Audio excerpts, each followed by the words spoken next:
O Brasil é um país, ou é o país da América do Sul, que mais tem perdido com uma política de comércio exterior da Argentina. Não bastassem as barreiras impostas ao comércio de calçados do meu estado, Rio Grande do Sul, assunto ainda pendente, mesmo após apelos insistentes e intensas negociações envolvendo a Casa Civil da Presidência da República com a ministra Gleisi Hoffmann, o Ministério do Desenvolvimento, Indústria e Comércio Exterior, com o ministro Fernando Pimentel, entidades do setor coreiro calçadista, especialmente calçadista do meu estado, como a Bicalçados e a ACI de Novo Hamburgo, o Brasil sofre ainda mais. A questão do calçado ainda não foi resolvida. 750 mil pares de calçados aguardam há 5 meses para entrar no mercado argentino. O Brasil sofre agora mais um revés. A redução em até 27,5% de todas as importações de automóveis e veículos leves. Essa inesperada medida, anunciada recentemente pela ministra da Indústria argentina, Débora Jorge, e pelo secretário de Comércio, Augusto Costa, fragiliza ainda mais a política comum do setor automotivo dos principais parceiros do mercado do Mercosul e afeta diretamente as unidades industriais que fabricam e montam automóveis no Brasil. Voltarei ao tema airbags que o senador Aloysio, que me antecedeu, abordou aqui. Na verdade, esse problema com a Argentina é um alerta. O governo federal precisa aproveitar que a atual política comum bilateral expira no dia 30 de junho de 2014 para adotar, o quanto antes, políticas mais efetivas de resultados eu sublinho, de resultados imediatas também, que permitam o pleno desenvolvimento da indústria nacional, sobretudo o automobilístico, com a continuidade das exportações, a redução das barreiras ao comércio e negociações efetivas que resultem em solução dessas controvérsias. É preciso encarar corajosamente os problemas com a Argentina e buscar resultados viáveis e reais. Não se pode falar em integração econômica com sobressaltos frequentes e a cada dia e surpreendentes em relação ao comércio. A Argentina compra, o Rio Grande do Sul produz, mas não pode entregar os calçados ali produzidos, importados por uma empresa argentina. Os calçadistas apenas atenderam a uma solicitação de importação de calçados, que deveria ser comercializado no Dia das Mães, passou o Dia das Mães, que na Argentina é fora da época que nós comemoramos, e corre o risco, seguramente, de passar também o Natal, sem que a coleção Primavera-Verão chegue aos consumidores argentinos. Calçados femininos, calçados infantis e calçados masculinos. Aliás, é uma situação muito mais grave. A Argentina está substituindo as compras que faz do Brasil das compras feitas na China. Isso é realmente disposição de manter integrada a relação bilateral? Se a economia brasileira tem andado, como disse o ministro Guido Mantega, de pernas mancas, é preciso arrumar muletas ou urgentes sessões de fisioterapia para a coluna vertebral do país, a economia brasileira. Ficar esperando que as coisas mudem é uma escolha que, nesse momento, não resolve. Ao contrário, aumentam os atritos e os desentendimentos. Nossa economia, espinha dorsal do país, precisa de soluções urgentes. Na avaliação do governo argentino, a redução das importações de produtos brasileiros considerados supérfluos, será que calçado e automóvel é mesmo supérfluo? É uma forma de evitar a escassez de divisas e os gastos com dólares. A sangria de reservas do Banco Central argentino já supera os 2 bilhões e 130 milhões de dólares, só no mês de novembro. É importante lembrar que entre janeiro e outubro deste ano, a Argentina gastou mais de 5 bilhões e 800 milhões de dólares com a importação de automóveis, sendo que quase metade dessas importações de veículos foram provenientes do Brasil. E eu pergunto a todos que estão nos acompanhando, e quantos turistas brasileiros deixam na economia argentina os dólares ou os reais necessários ao fortalecimento daquela economia da nossa vizinha Argentina, com hotéis, restaurantes, lojas, companhias aéreas e outros serviços?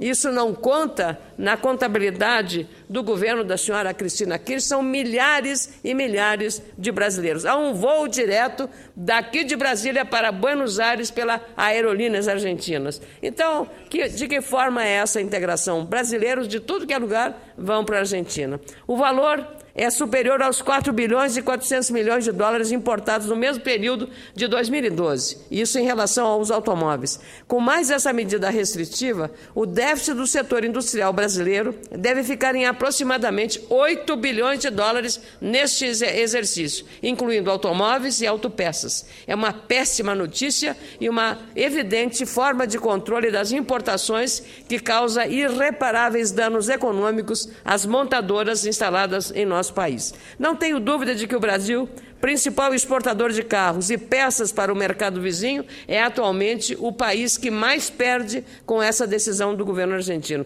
Só de veículos de passageiros, 60% do que a Argentina importa são comprados no Brasil. Além disso, vale observar que os números são muito expressivos. 87% de todo o valor agregado com todas as exportações de veículos neste ano tiveram origem no mercado argentino.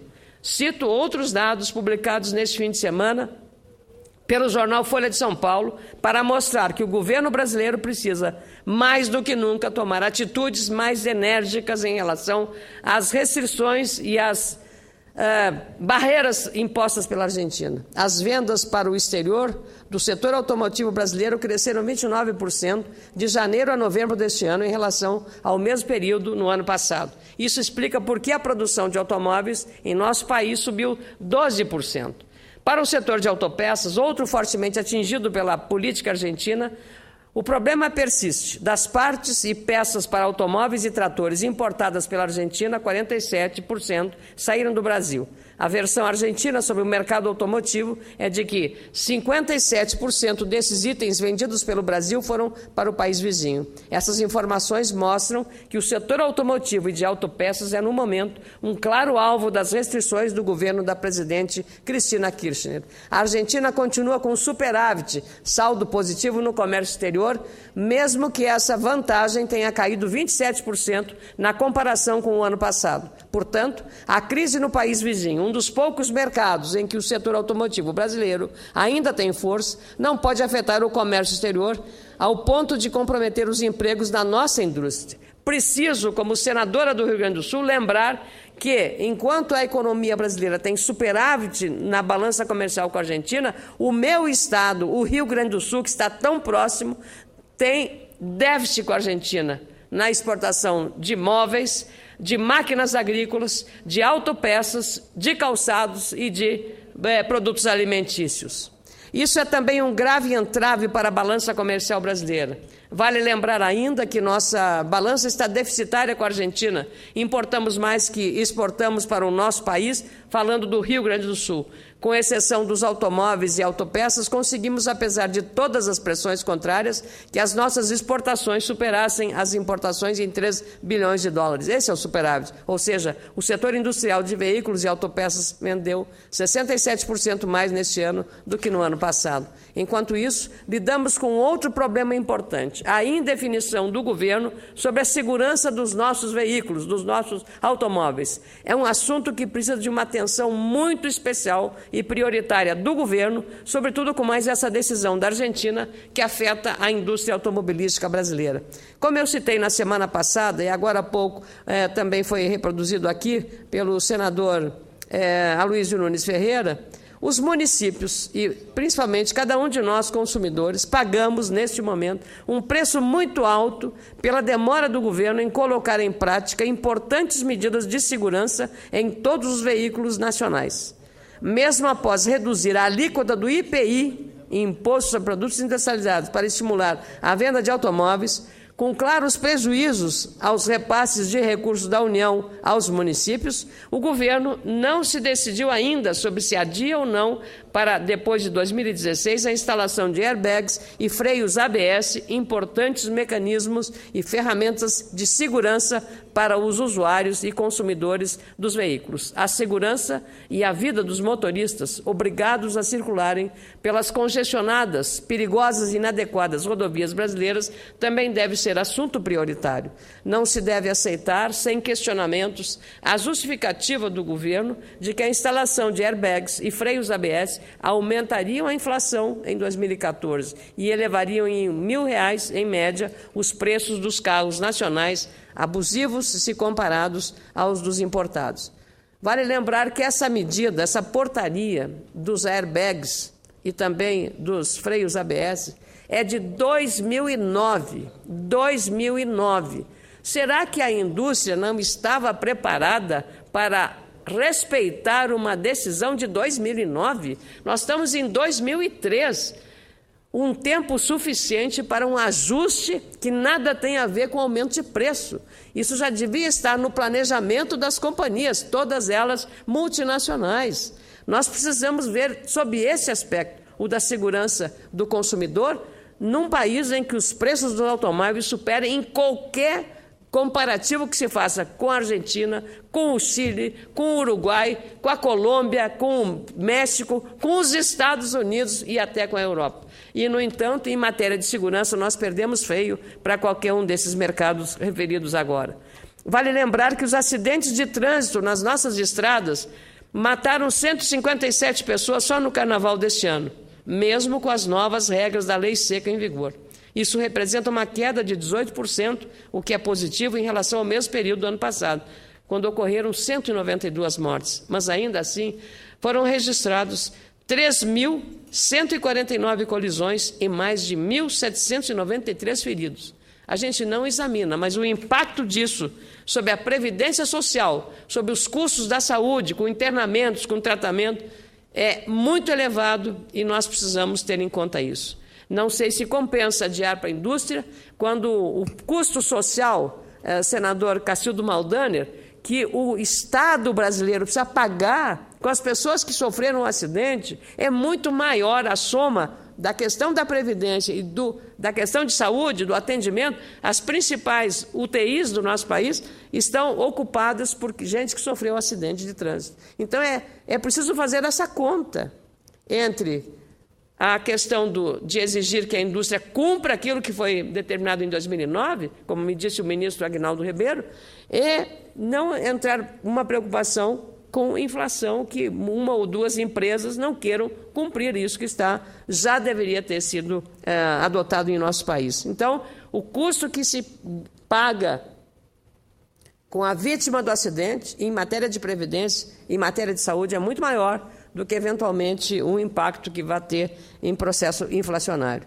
Queria também lembrar que eu apresentei um requerimento que foi aprovado na CAI para aprofundarmos o debate sobre as razões por que no Brasil os automóveis são tão caros. Uma nova audiência pública, com data que não foi definida ainda, é uma forma que nós aqui no Senado demos continuidade sobre o debate em torno do desenvolvimento da indústria automobilística brasileira. Queremos ouvir as versões também do Sindicato dos Metalúrgicos, do ABC, da Confederação Nacional da Indústria, da Associação Nacional dos Fabricantes de Veículos Automotores, a Anfávia, que não compareceu na primeira reunião, da Federação Nacional dos Distribuidores de Veículos Automotores, FenaBrave, que tem uma boa contribuição a dar, e também da Força Sindical e de especialistas na área do consumo.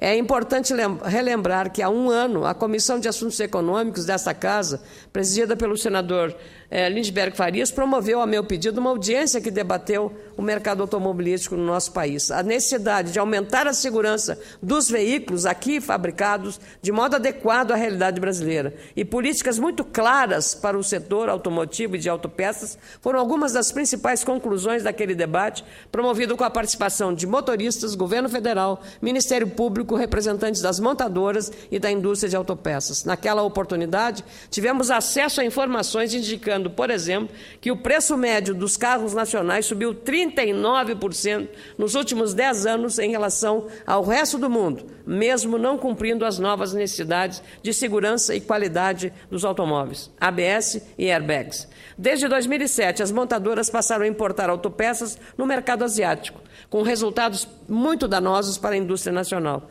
do setor de autopeças. Até 2007, o Brasil exportava autopeças. De 2008 para cá, saímos do balanço positivo para um balanço de déficit no comércio. Recentemente, estamos negativos em mais de 6 bilhões de dólares e com ameaça a mais de 14 mil empregos, ou seja, desemprego de tanta gente que trabalha no setor de autopeças.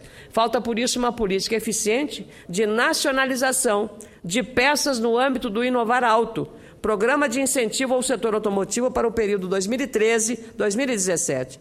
Precisamos que os carros fabricados no país sejam mais competitivos, mais modernos, mais eficientes quanto ao consumo de energia e principalmente mais seguros. E aqui eu volto. Foi pedido e sublinhado ao Ministério do Desenvolvimento, Indústria e Comércio Exterior a questão da rastreabilidade dessas autopeças, para poder se ter a garantia desse processo. Um país com a dimensão do nosso, 7º maior fabricante mundial de automóveis, precisa se preocupar prioritariamente com a segurança do consumidor, do usuário, do motorista, e, ao mesmo tempo, ampliar a capacidade produtiva instalada, de modo a reduzir os preços aos consumidores finais e estimular as nossas exportações. As sucessivas barreiras impostas pela Argentina aos produtos brasileiros precisam, portanto, de uma decisão proativa do governo. Quanto mais demoradas forem as decisões sobre esse assunto, mais altos serão os custos para a economia, sobretudo para o nível de emprego em nosso país e, de modo especial, em nosso Estado e no meu Estado, o Rio Grande do Sul. Muito obrigada, senhor presidente Cacildo Maldani.